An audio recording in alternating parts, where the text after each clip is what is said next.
दिल्ली के AIIMS server hacking मामले में ये बड़ा खुलासा सामने आया है।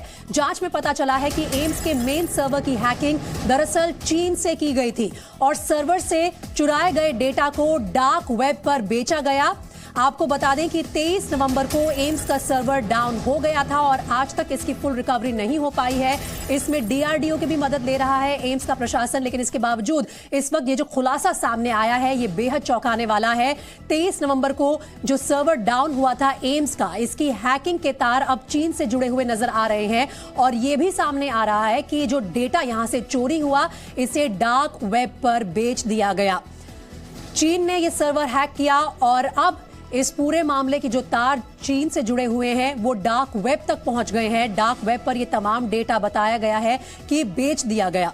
एनआईए और दिल्ली पुलिस इस वक्त इस पूरे मामले की जांच कर रही है, लेकिन ये बड़ा झटका हो सकता है क्योंकि एम्स में जो तमाम बिना कुछ खर्च किए अपने किचन से होम बेकरी बिजनेस करके 40,000 रुपए महीना कमा रही हैं। आपको भी ये करना है तो फ्रीडम ऐप को अभी डाउनलोड कीजिए।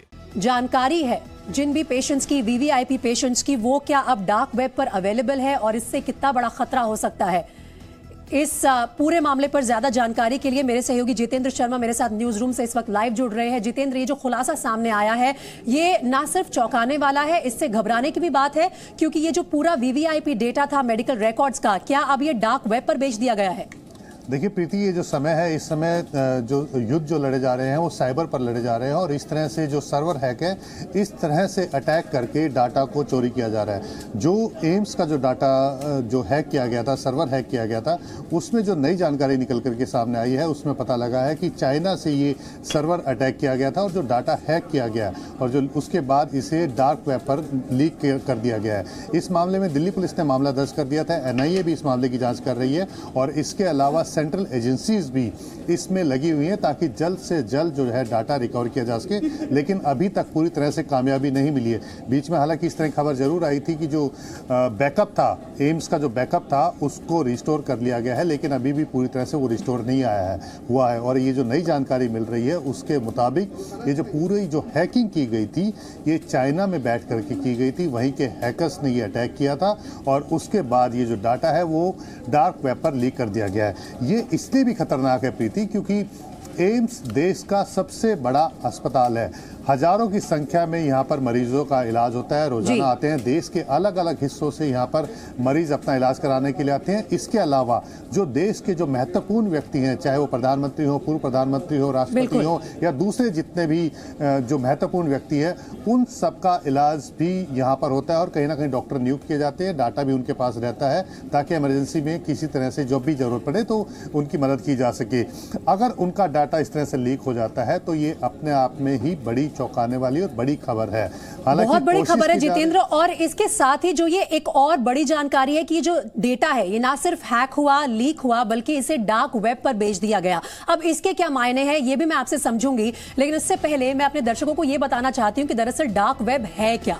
डार्क वेब वो जगह जिसे इस डेटा को बेचा गया, दरअसल इंटरनेट का 96% हिस्सा डीप वेब, डार्क वेब पर अवेलेबल होता है। डार्क वेब के बारे में ये जो जानकारी हम आपको दे रहे हैं इसे ध्यान से देखिएगा। डेटा अवैध रूप से यहां पर बेचा गया और खरीदा भी जाता है और यहां पर ऑब्वियसली ये इलीगल ट्रेडिंग है, तो इसकी जो खरीद फरोख्त होती है, डार्क वेब के डोमेन नेम जो है वो पूरी तरह से सिक्योर रखे जाते हैं और इंक्रिप्टेड होते हैं। इन्हें ट्रेस कर पाना कौन इनके पीछे है ये बहुत मुश्किल रहता है। इनके एक्सटेंशन के पीछे अनियन लगता है, ONION लगता है, और डेटा खरीद फरोख्त के लिए क्रिप्टो करेंसी का इस्तेमाल किया जाता है, यानी कि कोई लीगल ट्रेडिंग रूट नहीं होता जिसे आप ट्रैक करके इन लोगों तक पहुंच पाए। डार्क वेब पर कितनी वेबसाइट्स है इसका पता लगाना भी बेहद मुश्किल है। तो ये बहुत ही कॉम्प्लिकेटेड और ट्रूली डार्क वर्ल्ड है डार्क वेब का जितेंद्र, जिसके बारे में पता लगाना बहुत आसान नहीं है। तो कहां कहां ये डेटा पहुंच जाएगा, इसे ट्रेस कर पाना क्या किसी के भी बस की बात है? देखिए, काफ़ी मुश्किल काम है, बेहद मुश्किल काम है और यही सबसे बड़ी चिंता की बात है। लेकिन इसके अलावा ये भी बात है कि इससे ये भी पता चलता है कि किस तरह से हैकर्स जो हैं अलग अलग देश के अंदर जो बैठे हैं, किस तरह से हमारे सिक्योरिटी सिस्टम में घुसने की कोशिश कर रहे हैं और जो लूप होल्स हैं उसका फ़ायदा उठा करके जो महत्वपूर्ण जानकारियाँ हैं उसको इस तरह से डार्क वेब पर बेच रहे हैं। अब ये किसके हाथ लगती है, किसके पास जाती है, इसका वो कैसे फ़ायदा उठाते हैं, ये तो आने वाला समय ही बताएगा। लेकिन हाँ, इतना ज़रूर है कि जितने हैकर्स हैं वो इस तरह से सर्वर को हैक करके महत्वपूर्ण जानकारियां लीक करते हैं, कोशिश करते हैं। क्योंकि इस मामले में भी अगर हम बात करें तो शुरुआत में खबर आई थी कि जब हैकर्स ने एम्स के सर्वर को हैक कर लिया था तो 200 करोड़ रुपए की फिरौती मांगी गई थी, जो कि क्रिप्टो करेंसी में थी।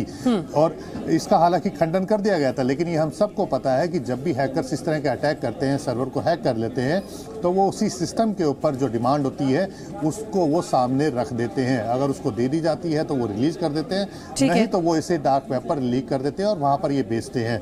डार्क वेब एक बड़ा नेटवर्क है जिसके जरिए जितना भी, जिसको हम कह सकते हैं कि क्योंकि नाम ही डार्क वेब है, तो जितने अवैध काम होते हैं वो इसी डार्क वेब के जरिए किए जाते हैं। अब इस खुलासे के बाद सरकार की तरफ से, प्रशासन की तरफ से, एम्स की तरफ से क्या कार्रवाई होगी? जितेंद्र, आप इस पर नजर बनाकर रखिए, मैं आपके पास लौटूंगी इस तमाम जानकारी के लिए। फिलहाल बहुत शुक्रिया। बिना कुछ खर्च किए अपने किचन से होम बेकरी बिजनेस करके 40,000 रुपए महीना कमा रही हैं। आपको भी ये करना है तो फ्रीडम ऐप को अभी डाउनलोड कीजिए।